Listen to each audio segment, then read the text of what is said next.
কুপাস রোডের যে স্টোরটা, বাস যে কোনো চার্জিং স্টেশনে এরকম ছোট ছোট স্টোর থাকে। আমি এখন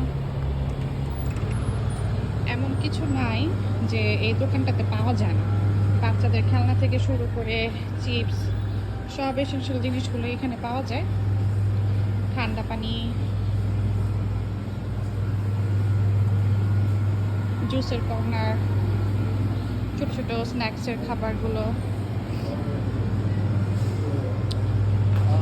এই দোকানটা ইউজুয়ালি একটু বড়, নর্মালি বাস স্টেশনটা ছোট দোকান হয়। এই দোকান আবার শোপিসও আছে। তারপরে এই হলো শপ, এখানে সব এসেনশিয়াল জিনিসগুলো আছে, ডিসপোজেবল প্লেট বাটি, ইভেন ঘরের জিনিস, ক্লিনিংয়ের জিনিস। এখানে আছে ওষুধপত্র পাওয়া যায় টুকটাক, টুথব্রাশের জন্য জিনিসপত্র আছে, ইমার্জেন্সি যে কোনো জিনিসই এই স্টোরটাতে দেখলাম পাওয়া যায়। খুবই নাইস একটা স্টোর।